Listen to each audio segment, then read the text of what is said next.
Good morning, everybody. Thank you for being with us. For those that I haven't met, I'm Gail Greenman, Westside Economic Alliance Executive Director. Thank you to all of our attendees, and thank you to all of our wonderful senators and representatives for being with us this morning. Before we get started, I am going to, first of all, thank our sponsor, Legacy Health, and then on behalf of Legacy Health, ask Gina Cole to make some comments.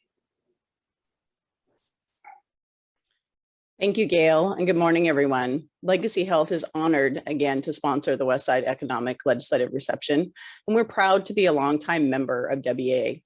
Thank you, legislators, for making time to join us this morning. We know you are gearing up for a busy legislative session, and we are grateful for your participation. As we look to the year ahead, and as our communities, our businesses, and our schools continue to adapt to challenges brought on by COVID-19, Legacy Health would like to share an important update related to the current state of healthcare in Oregon. The recent wave of cases and hospitalizations due to Omicron is very concerning, and Legacy is caring for 3 times as many COVID patients today than just 1 month ago. We anticipate a steep continued rise in COVID positive patients in the coming weeks, with an Omicron peak expected around January 27th. Legacy and our healthcare colleagues are concerned by the projected forecasts and hospitalizations given our state's current healthcare is already strained. We are asking everyone to help in protecting our healthcare resources. We need everyone to do their part to ensure services are available to you and your loved ones when you need them most.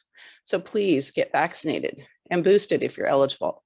Vaccines reduce the number of infections, hospital stays, and deaths, and individuals who are boosted are less likely to transmit the virus. Please wear a mask and consider upgrading to a surgical grade mask. Due to the high transmissibility of Omicron, surgical masks such as N95s and KN95s offer better protection. Please limit the possibility of exposure by not gathering indoors in large groups without masks, and please maintain physical distancing when possible. And lastly, we ask everyone who is eligible to consider donating blood. Our blood supplies in the Pacific North are critically low levels. We appreciate everyone joining us today, and we look forward to hearing from our legislators. Thank you, Gail. Thank you, Gina.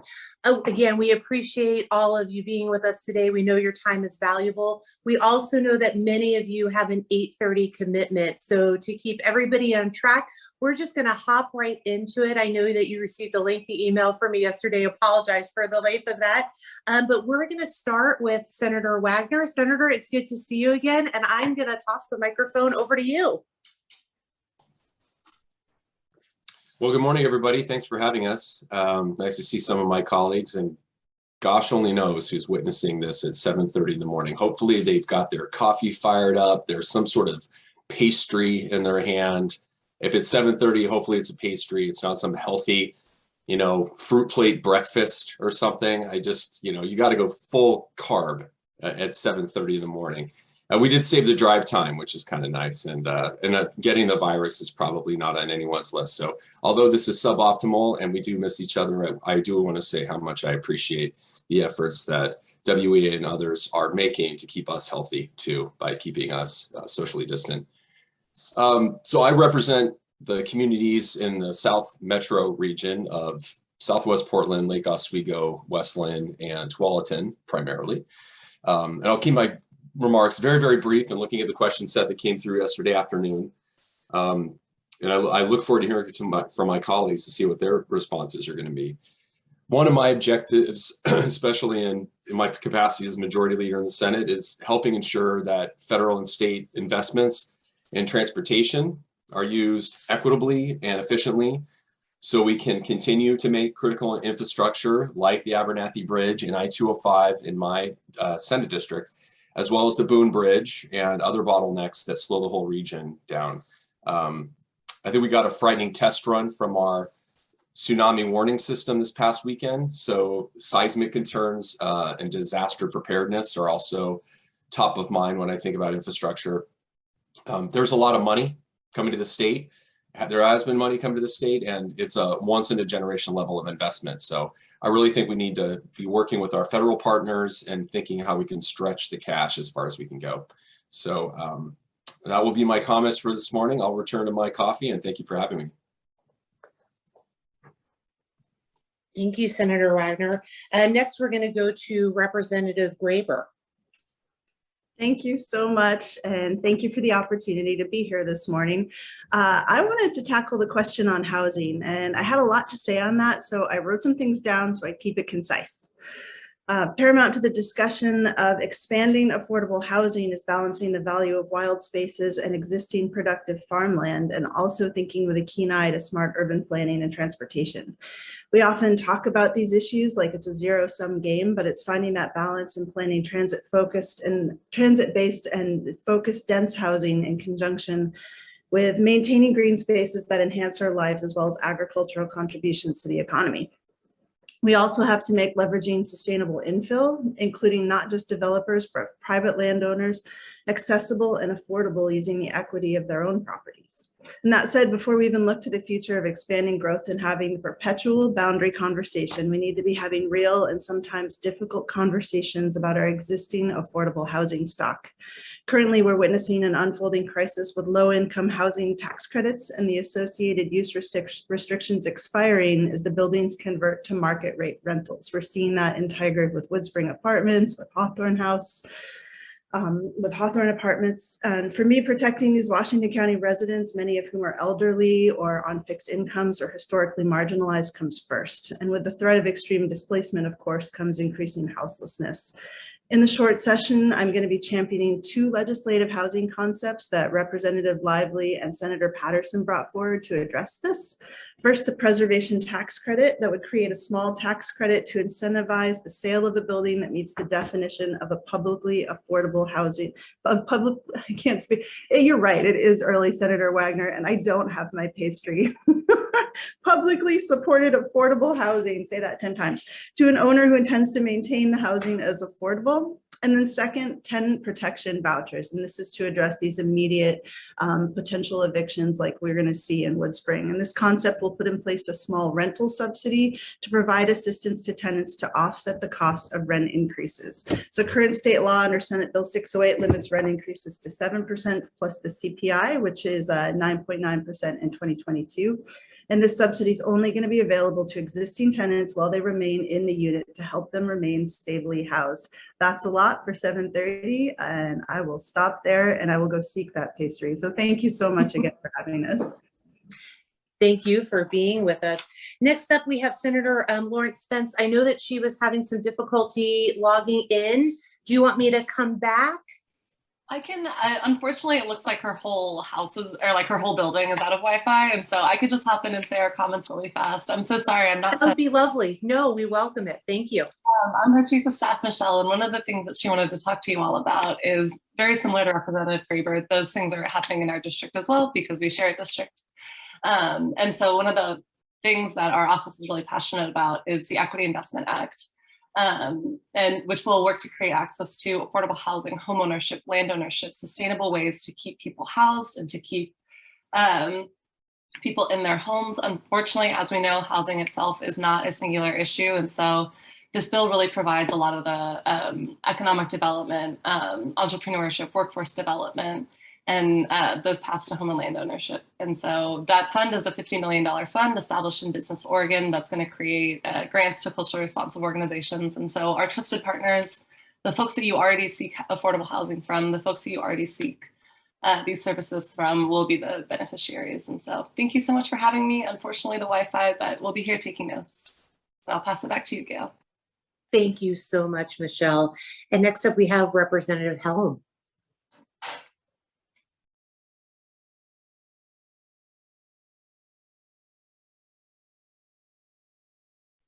Representative, you're on mute. I see Senator Wagner. First one of the day. Ken Helm, District 34, nice to be with you this morning. District 34 is composed of a good chunk of North Beaverton, Cedar Hills, Cedar Mill, and West Haven neighborhoods on the west side of Portland. With redistricting, that district has changed. So this coming campaigns, you'll see me running for House District 27, which takes in a little bit more Beaverton to the south. And as most of you know, I've been in the legislature since 2015, and just recently moved into the chair position of the House Water, Agriculture, and Land Use Committee. I've been on the Land Use Committee almost every year since entering the legislature. So these land use issues are very important to me. I wanted to share three ideas this morning. One having to do with housing, and all three of these comments are centered on how we are changing as a society with respect to work and how we haul freight. So the first one is in the near future, I think we need to gather additional data on how many people will be continuing to work virtually even after we move out of the pandemic. That will rejigger some of our numbers about what we need in terms of transportation. On the transportation front, we made some promises to the state in 2017. We asked for new tax money, and we said that we are going to undertake certain changes and improvements. As for 217, I think we need to stick with that plan. That corridor will need improvement no matter how we go about changing our work and our life habits, and we need to continue with those. The second part of the transportation issue around freight hauling, and I know this is really important to Westside Economic Analysis, is how our fleets are changing. One of the ways our fleets are changing is that some of the short haul fleets will become electrified. That puts a range on them.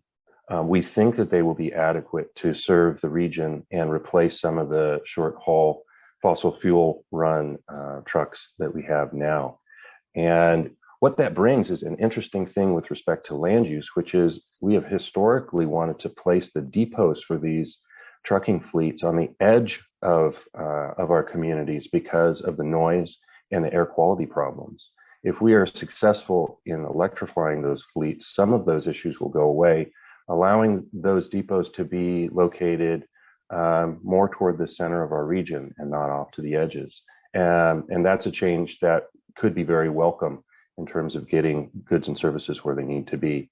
The third thing that I'll leave you with is in my talks with some of our service providers, and this would be folks that bring goods and services to our homes, they're setting up hubs on the edge of our region so that they can reach in and bring us the goods and services that we want on a daily basis.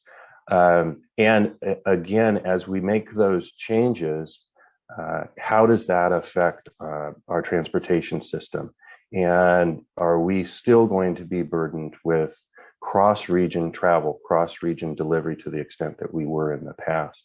If those norms change, we're going to have to change with it. And I think we're going to need to look carefully over the next couple of years about how those changes are impacting our transportation system and adjust accordingly. So thanks for letting me share those ideas. It's nice to be with you this morning. Thank you, Representative Helm. And next up, I see that it says Representative Sollman. I know that's soon to be Senator, and so I'll turn it over to you.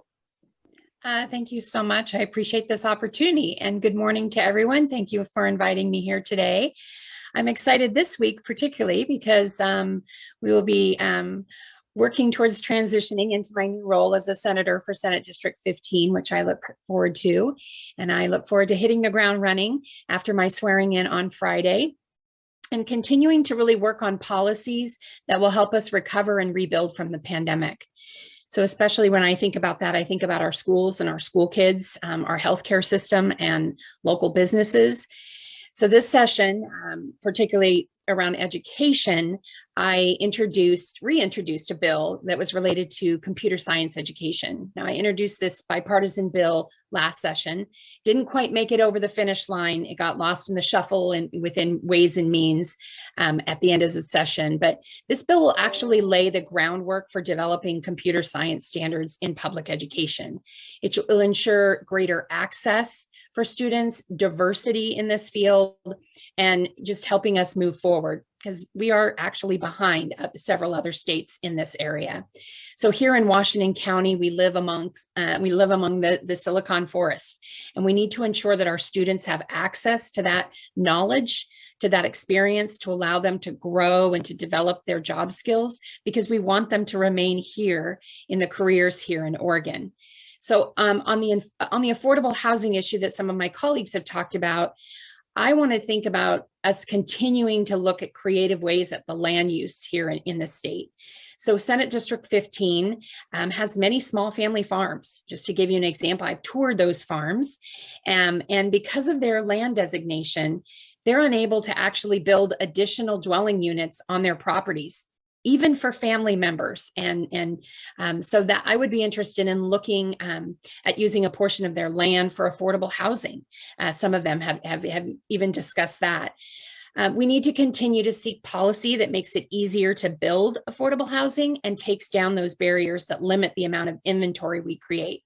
And then to give another example in this district, right up the street, is Alma Gardens Senior Complex. Now we see a growing population of our senior citizens here, and we need to make sure that keeping them home and living independently is the greatest thing that we can do for them and for, economically. So Alma Gardens has 45 apartments, but there's often a wait list of about 200 people waiting for those apartments. We need to be thinking about some of those fixed income, low income type housing units that can really support them. And so I look forward to continuing this work and working with my colleagues, and I look forward to a good session. So thank you. Thank you so much. And next we have Representative McLain. Thank you very much. I want to build on some of my colleagues' comments because we only have 2 minutes. I'm Susan McLain, and I'm from Western Washington County, and this is my 7th year in the legislature. I know that WEA has figured out those 3 questions are not separate questions. Those questions go together, and they have meetings today that are going to put their 3 committees of housing, land use, and transportation together to hear a state agency talk about some new rules. And those new rules are supposed to do one of the items that I work on in joint transportation with our transportation system. And that is that when we look at any decision, any money, any effort, we are looking at how equity and environment fits into everything, and how it relates to everything, and how it needs to be considered when we're making decisions, whether they're money or whether they're actually design and transportation projects of any size. We need to work together to make sure that we're looking at those rules, reviewing those rules, both as legislators, as business, and as private and public services, and making sure that we don't have a loser. You've got to have transportation systems, you've got to have housing and land use go together to be able to build anything affordable. And right now there isn't anything affordable. We saw how much our housing went up, and over 10% in some areas, 7 to 8% in other areas. And if we want to do that, we've got to make sure they've got services and transportation options close by. And that doesn't mean that they all ride the bus or they all don't ride the bus. That means that we have train, we have bus, we have the ability to carry freight and have people deliver those Uber Eats or whatever you're ordering. And it's important that we work together to make sure that the system works. I would like to end with the fact that we have partners. We're all part of that partner system. And whether you are on JPAC or whether you are part of a regional act, which is the advisory groups for ODOT, or whether you are a city or a county, we have to be together working and listening and deciding on how to spend our money and how to spend our resources together and well. I could talk about transportation, land use, or housing for at least a half an hour. So I think I met my 2 minutes, and I'm hoping I get more questions. Thank you. Thank you, Representative McLain. Next, we have Senator Lieber. Thank you so much, Gail, and thank you for having me. I really appreciate being here. My name is Kate Lieber. I am represent Senate District 14, which is Beaverton, Aloha, parts of Southwest Portland. And I I too want to sort of acknowledge what all my colleagues have already said with regard to transportation and housing. Oregon is expected to receive about $1 billion in funding from the federal government, and that money needs to be spent, wisely. I think that we need to focus really on our transportation systems, not only for our bridges and things that are crumbling, but also to make sure that our supply chains are staying healthy. And our supply chain is not just about I-5, it's also about all of the other interconnected, including 217. And when we talk about affordable housing, we know that affordable housing does need to be near, as Representative McLain rightly pointed out, really does need to be near transportation systems and transportation hubs. Those things have to go hand in hand in order for us to build a system that makes sure that all Oregonians can work together. One of the main priorities I'm going to have this session too is actually focusing on workforce.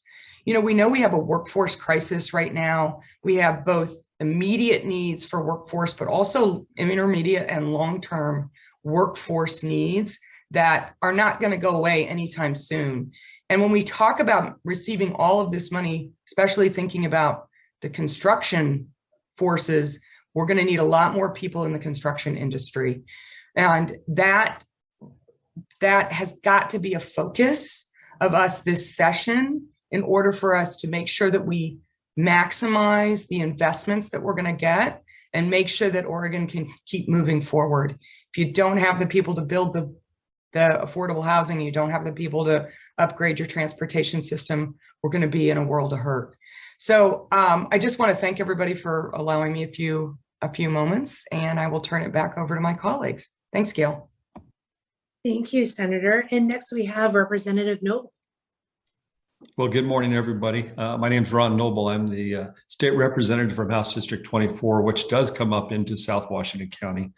I think Representative McLain had a good point, and these questions are all interrelated, as well as the comments by Senator Lieber that talks about jobs and economic growth. And hopefully my comments will build on what's been said already. I know that if we're talking about affordable housing, it's really a supply issue, and we need housing supply, and I think we need to start focusing on policies that encourages private development as opposed to trying to control private development. And it's not a new concept, obviously, and it doesn't necessarily have to oppose what we've been doing, but I think we need to bring private developers back into the conversation. There are a lot of ideas out there, and hopefully, I'll just throw one out there. We have a great investment in LIFT dollars, and I think that we could probably expand how we use LIFT dollars to assist with SDCs. So cities still maintain infrastructure, but private developers are encouraged to develop. So, and then I just wanted to touch on transportation. It was brought up earlier, House Bill 2017 and in 2017. And as we're looking at this infrastructure investment from the federal government and our state funds, I think it's important to keep in mind that we're 5 years into a $5.9 billion investment that we made in 2017. And I'm concerned that we bring those two together as we're looking at improvements statewide that include also Interstate 205, the Abernathy Bridge, the Boone Bridge, Oregon 217, the I-5 corridor through the Rose Quarter, and a new bridge over the river. So there's a lot going on, a lot of moving parts, and I think the people want to see progress and actual construction of transportation infrastructure, and realize some of the results of their investment. So I will end with that. Thank you again for having me, and this is a great event this morning. Thank you. And next we have Representative Dexter. Good morning, everyone. I'm Dr. Maxine Dexter, State Representative for House District 33, which includes Northeast Washington County and Northwest Portland. My district spans Washington and Multnomah counties with dense urban areas like the Pearl District and suburban unincorporated areas like Bethany. Some residents, the most wealthy in the state, and some the most marginalized. And I have an incredible diversity of needs as a result of that diversity. We clearly see that we have to have fast, efficient, and accessible mass transportation links, especially near affordable housing and walkable neighborhoods. Ideally, these links are close to schools, childcare, and places to park and shop. This future requires that we invest not just in affordable housing on open land, but take into account very earnestly planning for ways to sustainably connect livable communities with workplaces. Most of my constituents are going along 26 into the Portland metro area or from Portland metro out to the Silicon Forest. And that artery through our city and our counties is not usable for families. The future my constituents clearly want to see incorporates open space for children to play within walking distance of their multi-generational accessible housing. Homes built to age in, to raise families in, to pass generational wealth with. And during the 2022 session and beyond, I look forward to supporting my colleagues, many of whom have already spoken about legislation policies being brought forth. But we need to continue to push this envelope, working with cities, counties, Metro, 1,000 Friends, and others to make sure that we keep the need for accessible long-term investments in a dense and workable fashion for our families. Thank you so much. I really appreciate this opportunity to speak with you. Thank you. And next we have Representative Schouten. Thank you all for again hosting this event for us. I'm Representative Sheri Schouten from Beaverton. I also represent Southwest Portland. And rather than kind of repeating a lot of these really important themes that all my colleagues have mentioned, I also want to use the kind of umbrella from which I came, which is public health. You know, public health overlays all these concepts of housing and transportation. If people can't live in healthy air because of congestion, you know, that really affects the public health. If they have to drive a long distance, putting out more emissions on the road to get to their jobs, that affects public health. We talk all the time right now, it's like 24/7 about the pandemic. But public health goes beyond just, you know, the virus that's circulating. It talks overall about the livability of our communities. And my district is literally cut in half by Highway 217. Everybody in my district pretty much ends up one way or the other on Highway 217. And there's been so much concern about, you know, the stop and go traffic that is going on that highway, and that, you know, puts out more and more emissions.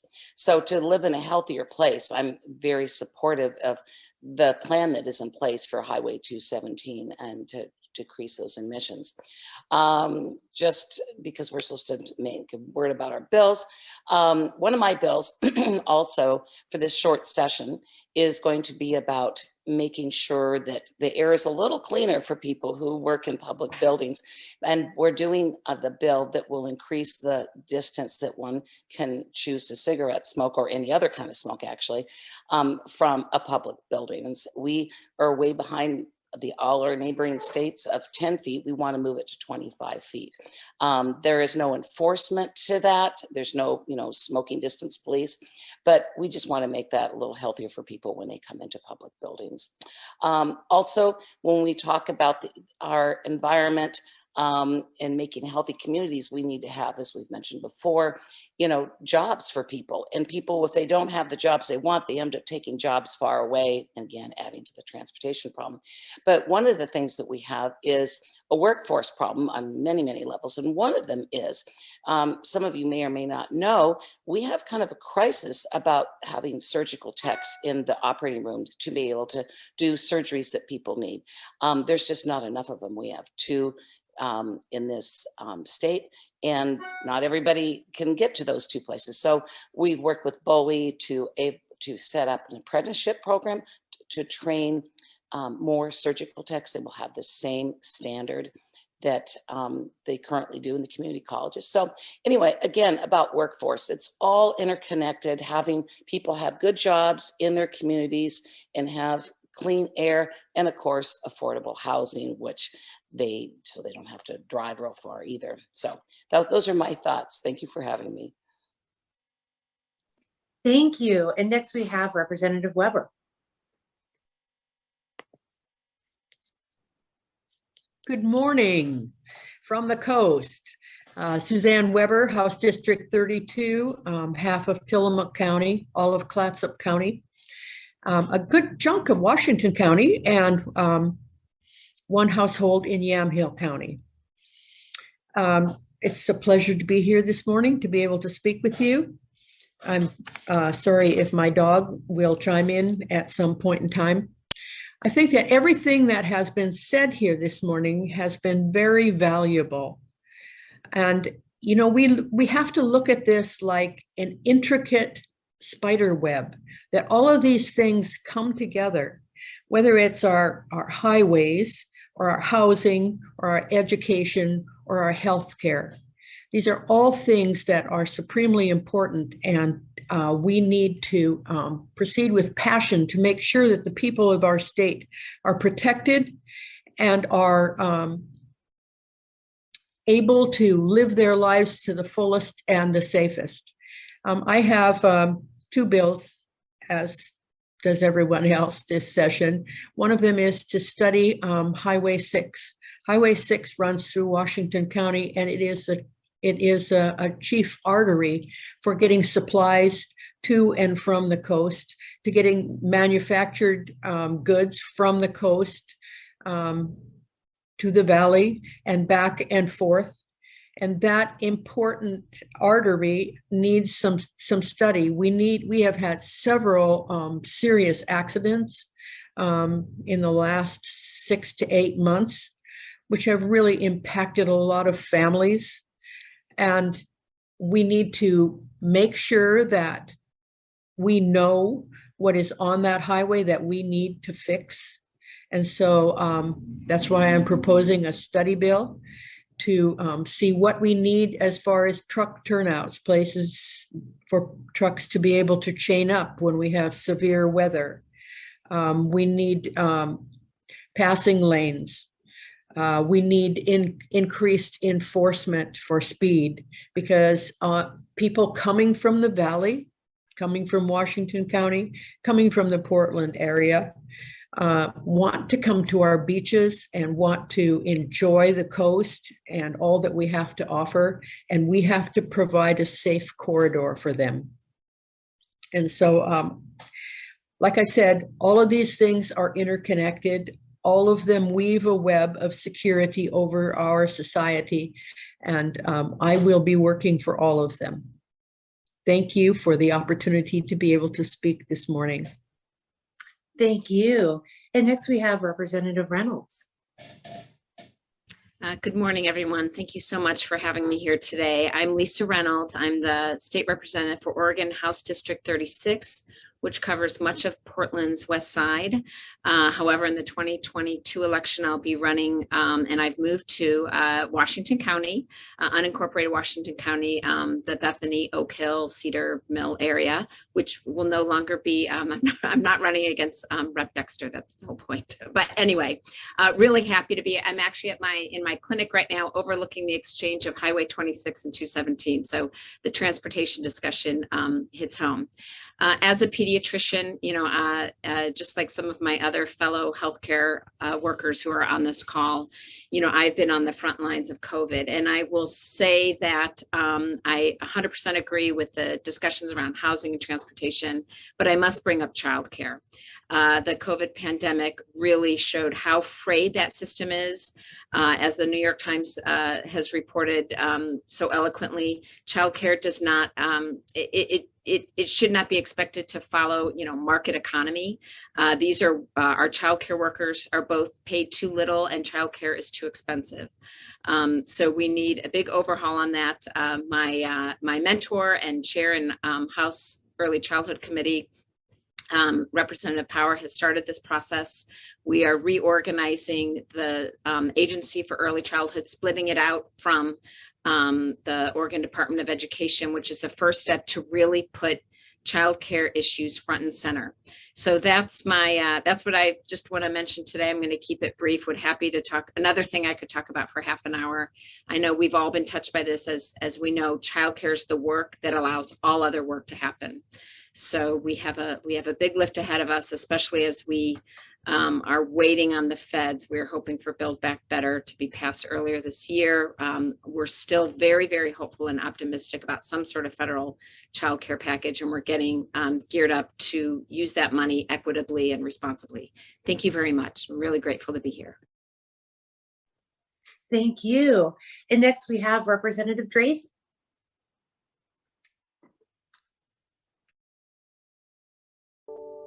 Hi, thanks. It's great to be here with all of you this morning. I am Christine Drazan. I represent House District 39, and my district comes over to I-5 and includes Charbonneau.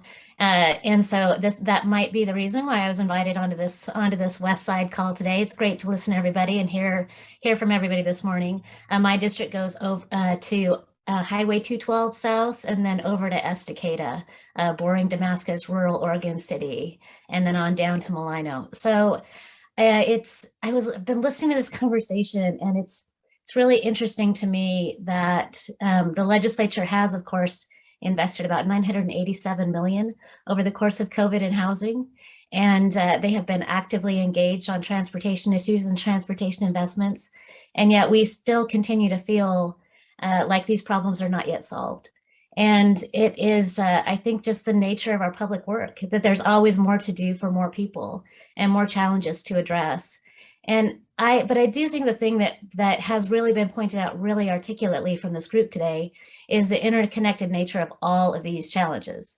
That in fact, where you work impacts, how congested the roads are, and what kind of work you can get and pursue affects what kind of housing you can afford.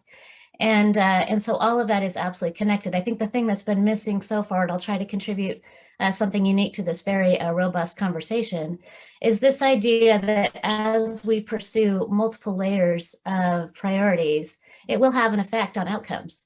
And so I think of transportation as needing to move goods, services, and people from one place to another. Someone else views transportation as a question of equity.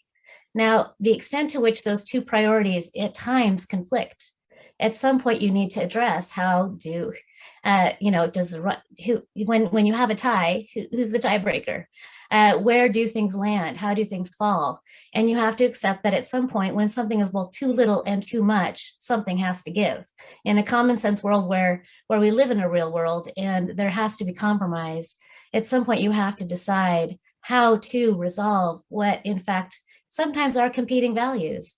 When we look at, for example, some issues around, say, removing dams. So the governor talks a lot about potentially removing dams, and then you have to think, well, what happens if that happens? So you believe it's good for the environment, but right now there's barges that go up those dams that prevent trucks from being on the highways. And so if you can't move the barge up the river and now the trucks are on the highways and there's not enough truckers, you're not moving goods and services to market. And if those trucks have to cross state lines and they have different weights allowed in different states, maybe they're not running at 100% capacity. Now you have two trucks on the road where otherwise you could.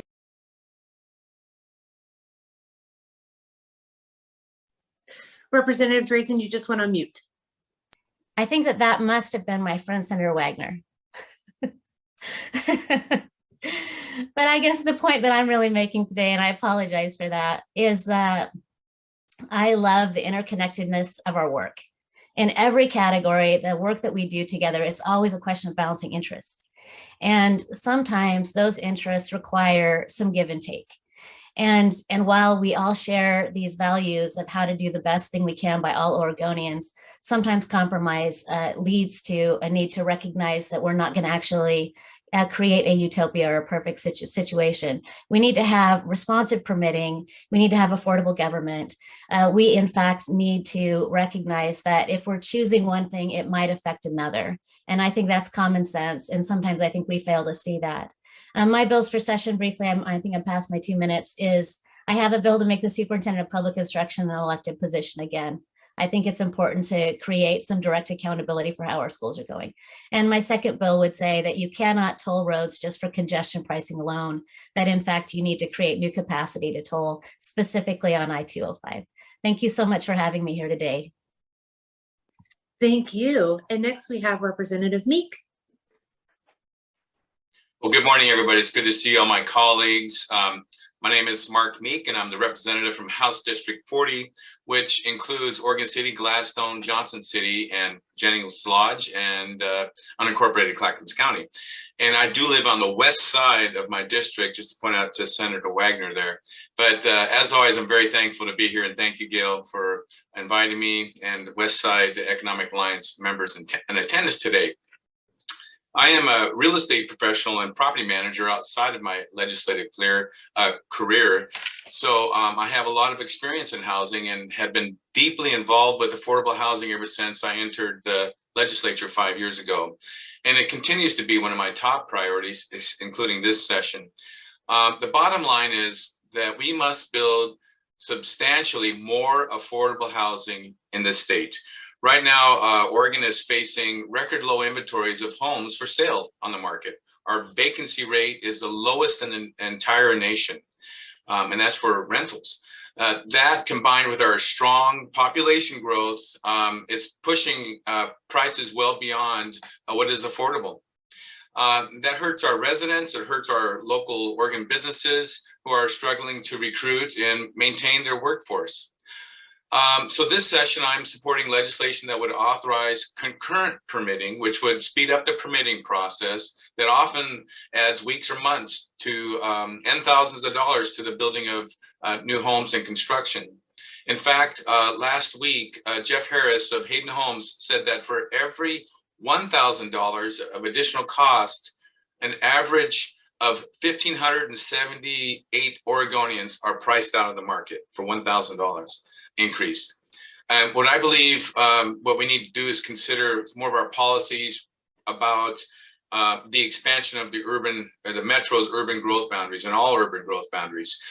Why is there competing factions of, say we have enough buildable supply for the next 20 years and one report and another report, or even actually the evidence shows we obviously don't have enough supply. So we have competing forces, we have competing political views, and I think we need to sit down together and try to figure out what is correct for our communities. What are the needs, and are we building up or out, and how can we afford these SDC charges? So that's an important conversation to have, and I look forward to having more conversations with my local community and my colleagues out there. And once again, thank you for inviting me this morning. Thank you. And next we have Representative Sharf. Thank you. And thanks very much for inviting me this morning. And I apologize, I'll need to jump off shortly after my comments. Somebody keeps scheduling me back to back and doesn't realize when you live in the country, it takes a while to travel places. So I am Representative Anna Sharf. I'm from House District 23. Currently covering Polk, Marion, Yamhill, and Benton counties. After session, it narrows down to just two, Yamhill and Polk County. It doesn't get any smaller, it just gets down to two counties. My focus for this session is really to get back to what the intent was of a short session passed in 2010 by the Oregon voters, and that is just to deal with budgetary changes and also with tweaks to unintended consequences of legislation recently passed. So I'm not really focusing my priorities on any of the deep dive policy issues. Policy is best served in the long session, not in a 35-day sprint. With that being said, I am sitting on three committees currently, the House and Human Services Committee, and my focus really there is going to be to looking at what is happening in Department of Human Services, specifically with our child welfare and child foster care system.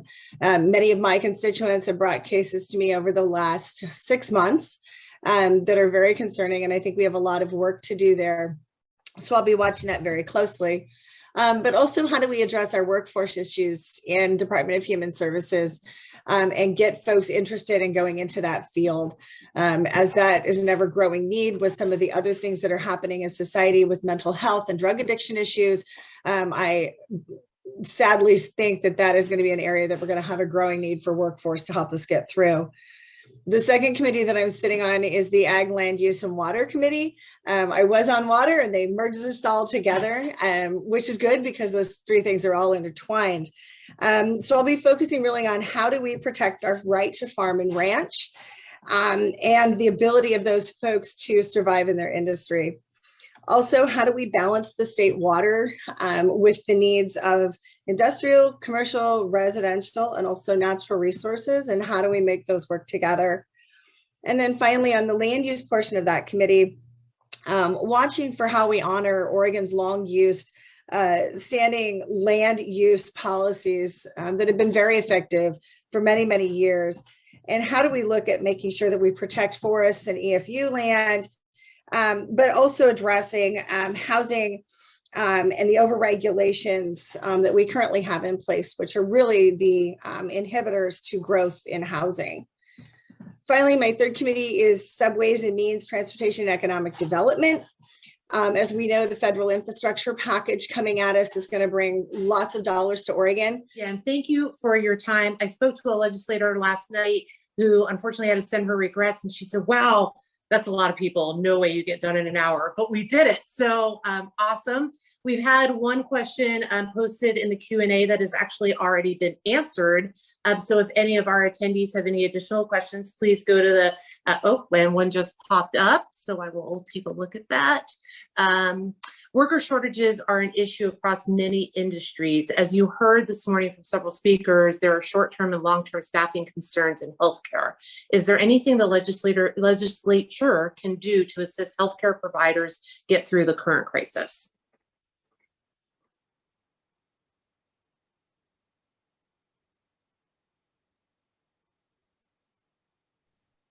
I'm happy to take that question if need be. We've been working a lot. I've been working a lot in the behavioral health space, and we've been doing a lot to shore up our behavioral health workforce as well as our other health care. One of the things that the governor's office has put together is a workforce investment. She's putting in a request for $200 million to focus on healthcare, manufacturing, and construction jobs. Those buckets are, she's got buckets of money and sort of existing things that we know work, like pathways to careers, our internships and pre-internship programs, as well as grant programs that will help sort of more innovative ideas around workforce fund those ideas at the community level. So there is a lot of discussion around healthcare workforce right now and construction and manufacturing to try to figure out how do we get the pipeline going. As an aside, we're not going to solve our healthcare workforce with the existing people that we have because quite frankly, there's just not enough people going into the professions. One of the ideas that we really got to think about is how do we get a lot of the baby boomers, which is one of the reasons that we're losing a lot, especially in healthcare. How do we get the baby boomers to come back to the workforce, perhaps after the pandemic sort of settles down? And, we've got to start thinking creatively about those solutions because that's the only way we're going to bridge our need for staffing up a very complex, it's complex to make a doctor and a nurse and even a surgical tech, right? It takes a lot of time. So how can we make sure that we get the people who are out there who may have retired back into the workforce in the short term in order for us to staff up in the long term? So those are a lot of discussions that are happening at the legislature right now. And I could add one little thing to that too, is that we need to do what we can to not lose the workforce we have. 1 out of every 5 nurses has quit because of the conditions that they're needing to be working in. So that's a whole nother conversation, but that's another aspect. I just want to add one thing. It's not just healthcare, it's teachers and many, many professions. And so it's really trying to figure out how to come out of a pandemic, change some standards, change some ways of being able to do some things and continue working on workforce in all areas of professions, because right now we have the same shortage in teaching and many other sectors. And Representative Dexter, I thought I saw your hand up. Thank you. And I was just trying to be mindful of time and giving space for others. But, this is an issue that Rep. Kruzak has spent an enormous amount of time looking at. And as, a physician who is working in the midst of all this, I know extremely well what the crisis is. And Rep. Schouten is exactly right. We have not created sufficient security of support for our workforce right now, and we can bolster that with non-healthcare related fields, as unfortunately the governor has had to do with the National Guard. I will tell you that those men and women who have served in our hospitals have made an enormous difference, just being able to transport patients or move people around the hospital. So we need to help bring other people into the sector and offer opportunities for education, whether it's technical education or others, to bring them into the supply chain quickly. And then we have to invest in middle school on up programs, whether it's CTE or healthcare interest groups and whatnot.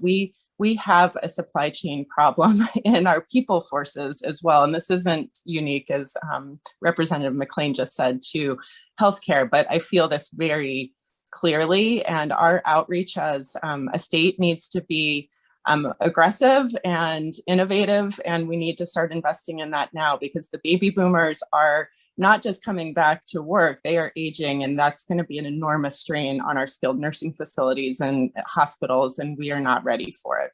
Thank you.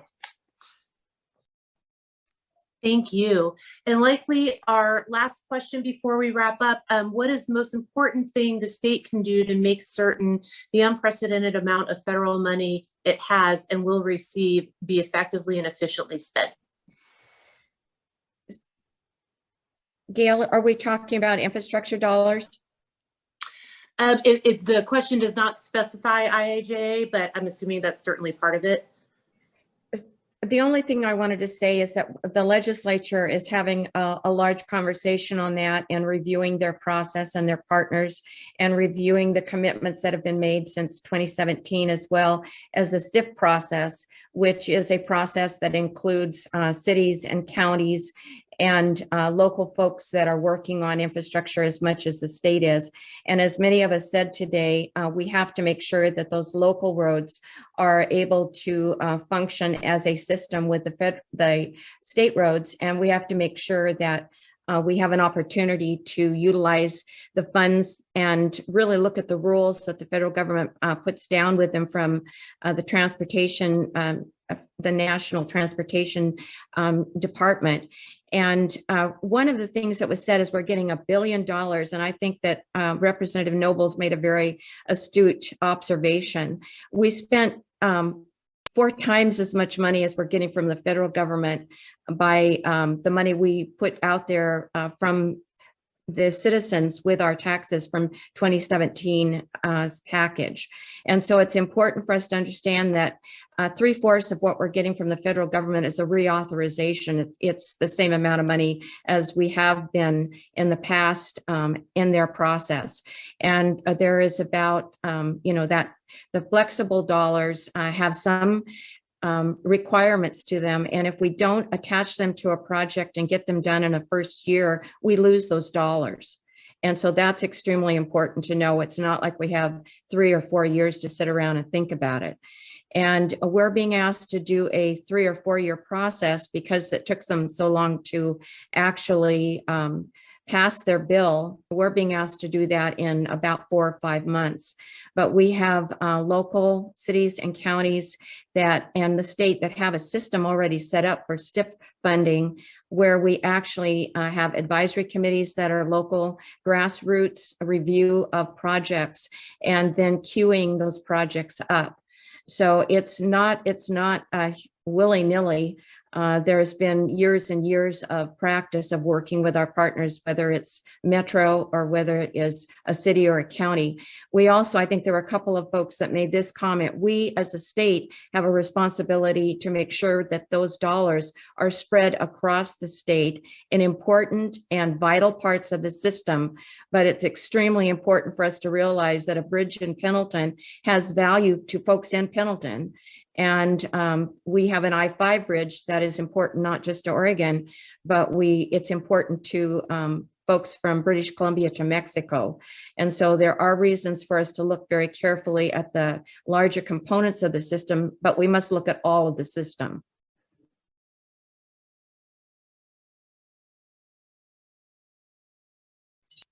Very much appreciated. Thank you, Representative McLain. As soon as I said last question, we had one last one pop up. I promise this will be it. It's a good segue from actually the last question. Construction inflation has soared, tied to many factors, especially labor. 30% of people in the trades left the trades after the 2008 recession.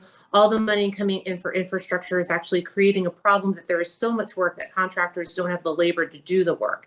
How do you propose making it possible for the infrastructure dollars to be spent effectively when there is this competing situation? I also noticed there was no mention on dealing with water infrastructure.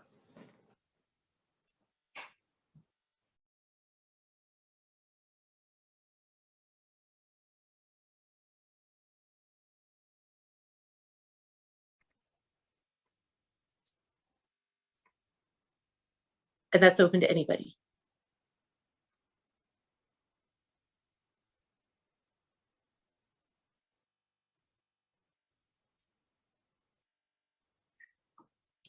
Well, I think if those are all the questions, then we are going to wrap up. Again, very appreciative of your time, of your effort, of you coming to speak with us today.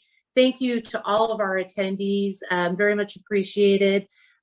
Please be on the lookout for emails for upcoming committee meetings and other WEA events. Our next committee meeting is actually today at noon, our Land Use and Housing Committee meeting. So for those of you who are online now, who will be online for our meeting this afternoon, I will see you then. Again, have a great rest of your week, and thank you for joining us. And most importantly, I must also thank our wonderful sponsor, Legacy Health. Have a wonderful day.